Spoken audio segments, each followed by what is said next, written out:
साथियों, हम बात कर रहे थे प्रार्थना के बारे में। आइए हम देखें कि सहज मार्ग प्रार्थना कैसे की जाती है।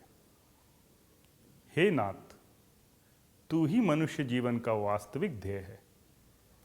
हम अपनी इच्छाओं के गुलाम हैं जो हमारी उन्नति में बाधक हैं।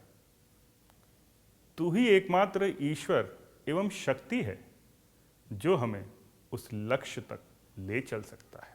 इन 4 पंक्तियों में हमारे जीवन का सारा निचोड़ है।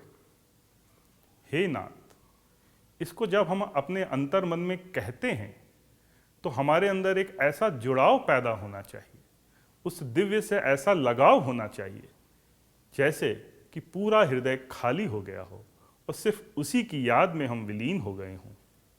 हे नाथ, तू ही मनुष्य जीवन का वास्तविक ध्येय है। पहली पंक्ति कहते ही हमारे अंदर एक नए तरीके की दशा बनने लगती है, क्योंकि उस वक्त हमने अपना जुड़ाव उस दिव्य से कर लिया है। फिर तू ही मनुष्य जीवन का वास्तविक ध्येय है।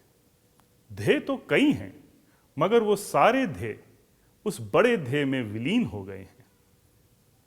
तू ही मनुष्य जीवन का वास्तविक ध्येय है। हम अपनी इच्छाओं के गुलाम हैं। हमने अपने जीवन में जो इच्छाएं बना ली हैं, उनकी वजह से हम उनके गुलाम हो गए हैं। हम उस ध्येय को नहीं देख पा रहे हैं जो हमारी उन्नति में बाधक हैं। हमारे उस दिव्य के बीच में जो ये दीवार है, वो हमारी इच्छाएं हैं। तू ही मनुष्य जीवन का वास्तविक ध्येय है। हम अपनी इच्छाओं के गुलाम हैं जो हमारी उन्नति में बाधक हैं। तू ही एकमात्र ईश्वर एवं शक्ति है। अब ये पंक्ति कहते ही हम अपने अंतर्मन में क्या विचार लाते हैं?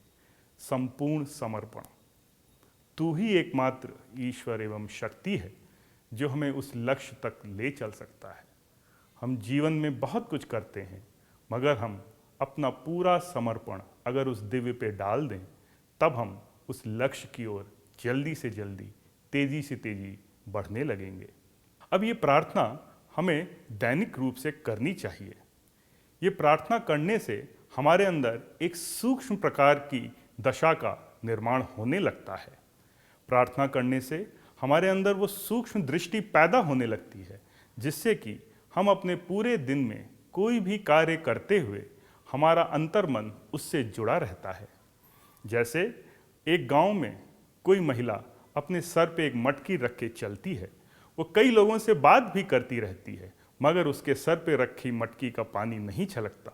उसका एक ध्यान हमेशा उस मटकी के ऊपर लगा रहता है। उसी प्रकार प्रार्थना करने से हमारा अंतर्मन का जुड़ाव हमेशा उस दिव्य से बना रहता है। दैनिक कार्य करते हुए हमारी निगाह उस पर टिकी रहे, यही नुक्ताए प्रार्थना है। यही प्रार्थना का असली मतलब है।